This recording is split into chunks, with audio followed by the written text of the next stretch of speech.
केबे पालन करिवे गम्हा पूर्णिमा एवं बलभद्र जन्म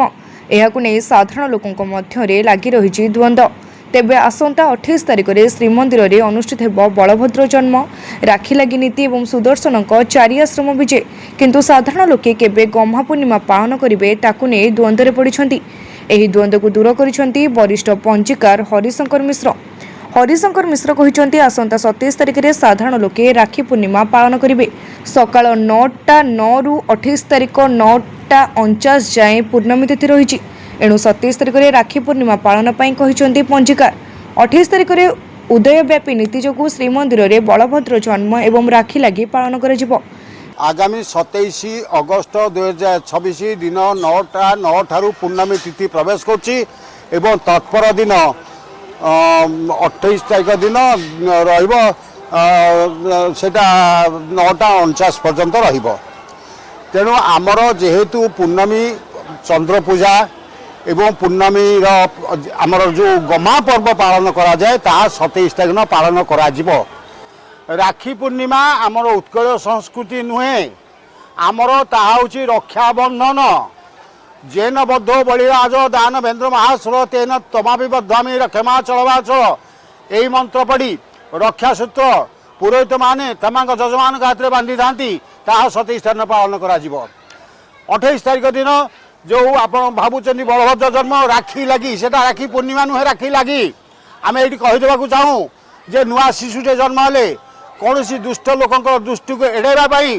ता देहरे जमी आमर रेशम पस्त लगे सेमती गुआ सहित राखी महाप्रभु पाखे लगी होची ता राखी बंधन नुह ता राखी लगी आपण मान सन्देह दूर कर राखी लगी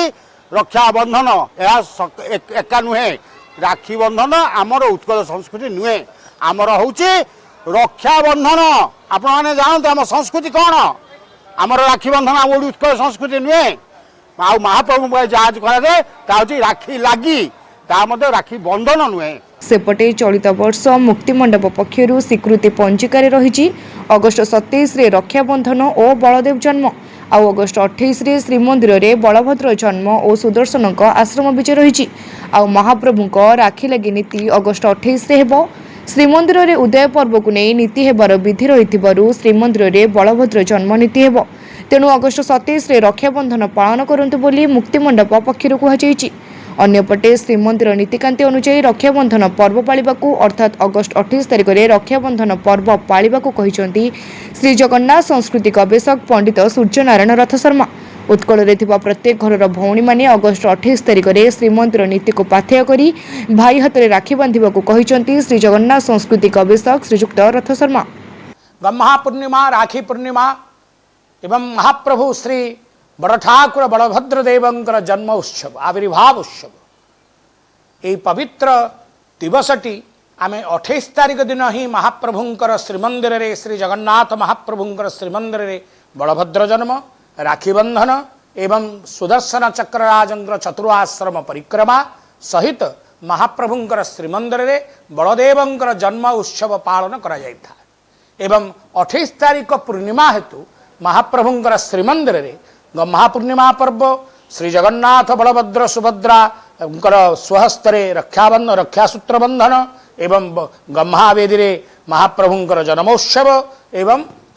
सुदर्शन महाप्रभुंकर चतुराश्रम विजय एवं जगन्नाथ मंदिर को आधार करी एवं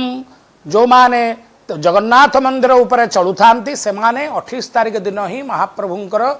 गम्हा पूर्णिमा व्रत राखी बंधन एवं बलभद्र जन्म उत्सव पालन करिवे। पांजिरे दुई मत देउथिबारु लोकमान द्विधार पड़ुछन्ते एवं दबार कारण होची जे पांजिरे गृहिणी मान से दिन लिखिचंती 27 दिन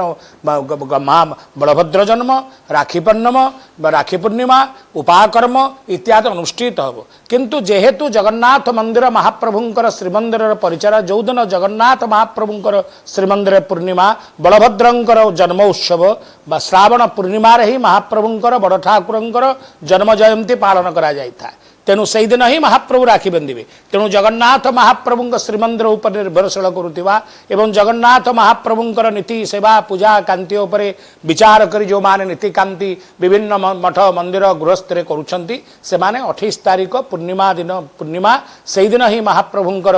महापूर्णिमा राखी बंधन बलभद्रंग जन्म जयंती उपाकर्म ये समस्त काम 28 तारीख ही दिन ही कर प्रत्येकटी ओडिया श्रीमंदिर रे अनुष्ठित पर्वपर्वाणी अनुଯାୟୀ घरे घरे पर्वपर्वाणी पालन करिथांती तेणु श्रीमंदिर रे अगस्ट 28 तारिख रे महाप्रभुंक राखी लागि नीति अनुष्ठित हेबाकु थिबारु सही 28 तारिख रे भौणीटीए भाई हाथ रे राखी बांधिबो बोली विभिन्न महलरो मत प्रकाश पाइछि। 27 तारिख रे से बलभद्र जन्म गमापर्व और राखी बंधन लिखा जाइछि किंतु 28 तारिख दिन श्रीमंदिर रे बलभद्र जन्म और राखी लागि आनित होइछि